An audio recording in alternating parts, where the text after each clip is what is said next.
Hello, gentlemen. Today I'm going to break down some of the plays out of my new Oregon Ducks offensive scheme.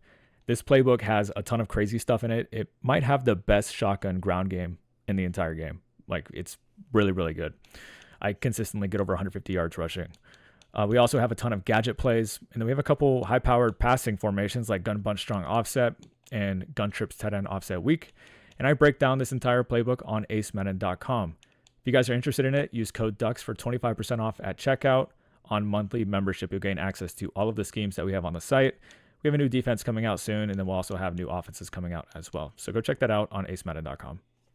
Okay, now let's get into some plays. So we're going to start with gun trips because we have kind of a goofy play we can use out of here that's really fun to use. And what I'm going to do is sub out Dillon Gabriel at quarterback for Luke Moga. He has 90 speed. Plus, I also don't really care if he gets abused, like if he gets hit a ton.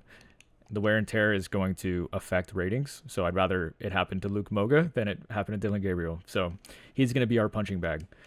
So what we're going to do is call quarterback slot option. We're going to run this with the trips to the wide side. And the cool thing about this play is you can run it a bunch of different ways. What I'm going to do first is just show you the really goofy way, which is snap the ball. And then as soon as you get to about here, pitch it back to your quarterback and then take off. So right there, probably not like the best example, but this is kind of like the broken way to run it. So again, you snap with the A or X, get to about here, hit LB, L1, and then try to take off. So like Luke Moga, getting a little nasty with it. And you'll get some really big gains with this, especially on your first time, because people are just really going to have no idea what the hell you're doing. Now, one thing I do want to say about this is you do need to be a little careful. You can potentially fumble on this. I've seen in rare cases defenders just kind of being hip to it for whatever reason and just, like picking it off or getting a fumble or whatever. So do be careful, but it is a fun play to use. Now, you can also run this the correct way, which would be running it as like a read option and reading the pitch key as well. So what you're going to do is read the guy with the R above him. That's going to be the right of screen defensive end. And if he stands up, we're basically going to hand it off to the running back. And if he crashes in, we're going to take off with our quarterback. So let's go ahead and take a look. So right here, I hit A or X to keep it with Luke Moga, and we take off. Now, the cool thing about this play is it has an added element with the pitch from the slot receiver. So here we go. We keep it with the quarterback. And that guy, the pitch key ends up playing the slot receiver, so we can't pitch it to him, but we keep it with Luke Moga. So get into practice mode and definitely kind of mess with this a little bit. Just get used to it. But again, it's an incredibly fun play. You can run it a bunch of different ways. And it's just, I ran it one time and a guy just immediately quit on me because he just did not want to deal with it. Next, let's break down a play out of gun bunch strong offset. This is a really high powered offense. From last year, Dagger, insanely good. We also have Corner Strike, which got even better with the addition of some new hot routes. And that's actually the play we're going to talk about right now. And what we're going to do is go against cover 3 Sky because this is a cover 3 bomb. Let me go ahead and back this up a little bit. But for this setup, we definitely want our bunch on the wide side.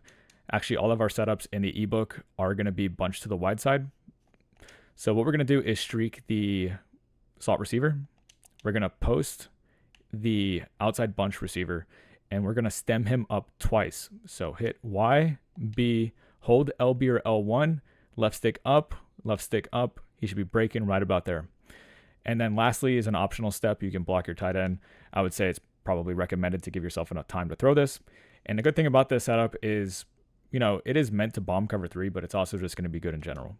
So let's go ahead and have a look, see if we get enough time. And there we go. There's our cover 3 bomb. Not the cleanest bomb of all time, ideally. We don't have to get a good rack to get into the end zone. But, that still was a one-play touchdown technically. Do it again. Right there, not quite enough time, but you see the C route pull in the outside third, keeping him on the sideline, and opening up this window for us. Just like that. So not much else to this setup. It's pretty basic. In the event that, let's say that they call a different coverage, I'll show you that, the play isn't like helpless. We'll do random play.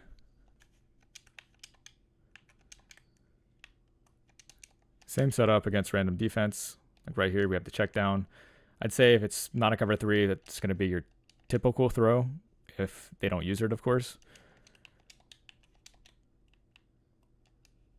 C route will be open sometimes, but you also have a window for the post pretty much against really any zone, I would say. Maybe not a cover 4 drop because you're not going to clear out an inside quarter on the ISO side. That's the only one I would say that you have to be a little worried about is cover 4 drop. But like right here, if you get a good throw, you're still going to be able to have a window for this post. So it's typically going to be post or in route from your running back. Next up, we're going to talk about flood divide out of Gun Trips tight end offset weak. This is my main passing formation. If I really need to air it out, this is the formation I like to be in. Don't get me wrong, gun bunch strong offset's good too. I just prefer trip sets, especially in this game. But what we're going to do is talk about flood divide against random defense because this is kind of a makeshift screen that can work against both man and zone. The screen aspect works against zone, but we can beat man as well. So what we're going to do for the setup is we're going to put these outside bunch receiver, trips receiver on a smoke screen, and then we're going to curl the running back if we're expecting zone, put him on an angle route if you're expecting man. So the way you can kind of tell if it's zone or man, I would say is check to see if the cornerback on the tight end side isn't there anymore. So like right there, he's obviously there. So it's probably zone. If he's over on the other side of the field above like B or something, that's how you know it's probably man. So that's kind of how you can tell. But what we're going to do is press B or circle to zoom out before you snap. Look at your smoke screen. Once you see him, let this drag come over, become a blocker. And what I mean by like once you see him, I meant like once you see the tight end cross the middle of the field, that's when you know. So like right here, this is definitely man coverage. What I'm going to do is, because I'm a little worried about this being a cover 0, which I'm pretty sure it is, I'm going to block my running back or keep him blocked. And what I'm going to do at this point is just really stare down my out route because he's just going to win constantly. Like this is your man beater. Doesn't matter if it's pressed man. It could be cover 2 man. I trust that out route to win a large majority of the time. Right here, look at the trip side. We have a cornerback above each guy. Right here, this is going to be a good example of cover 2 man, I'm pretty sure. So let's have a look. Okay, it ends up being like a cover 1. Doesn't matter. There's your deep out. That is not going to be usered. Do it again. This is a zone coverage. Curl your running back. Wait till the tight end crosses. Let him become a blocker. Just like that. So it's kind of a fun play. You know, it's not the most game-breaking of all time, but it's just, it feels like football. Like it doesn't feel like cheese. So that's one thing I like about it. Now, with that being said, we're going to go right back to cheese, and we're going to go back to gun trips, and we're going to do double pass rail. Now, we're not actually going to use this as a double pass because I feel like that's a little risky, but we can kind of use some of the defensive logic against it. So what we're going to do is just call the play, let him pass to this guy, and we're just going to take off with our wide receiver. So don't use it as a double pass. Basically use it as kind of a screen.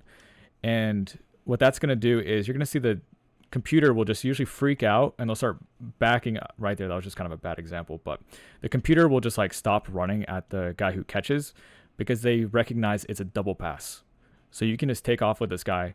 Notice how that guy just backs off, and your opponent's going to have a hard time. Like he might switch stick onto one of those defenders, but if you just do this once a game, you're going to definitely get some good gains with this. Now, don't get me wrong. If you have the guy wide open, you can try to pass it. I'm just saying most of the time, the safe thing to do is just run with this guy. So like right here, that guy's actually playing it pretty well, but we'll do it one more time. You're going to see in most cases, they'll just kind of freeze up, back up, and you'll get something positive out of it. Sometimes you'll get a really big gain. What I want to do now is show you one of my plays that I like down here in the red zone. You can run this in the open field too if you want, but I do like it down here in the red zone specifically. And the formation is going to be gun, wing, tight Z. I'm going to sub out Dylan Gabriel again for Luke Moga. He's going to be our glorified running back. And the play is zone option. Random play. So before you snap the ball, look for the pitch key. It's the guy with the P above him. And it's very simple. If he comes down on our quarterback, we're going to pitch it with LB or L1. If he plays our running back, we're going to keep it with our quarterback. So let's have a look. Right here, he plays our quarterback. We pitch it, get into the end zone. And the great thing about this play is we have these two tight ends to our run side, which protects our edge. Right there, in that case, they just get to the next level and make blocks for us there. But as you can see, it's a pretty easy play to run. Very low risk, I would say. You know, you're not typically going to get a fumble or anything like that. It's overall very safe. So this is definitely one of the plays I like to punch it in and finish off my drives. Anyways, that is just a preview of my Oregon Ducks offensive scheme. You can find the full thing on acemadden.com. If you guys want to just win more games, just completely dominate on offense, I provide the structure to help you do that. All of our schemes are very detailed and are going to help you tremendously. So go check it out. Use code DUCKS for 25% off on monthly membership, and I'll see you guys in the next video.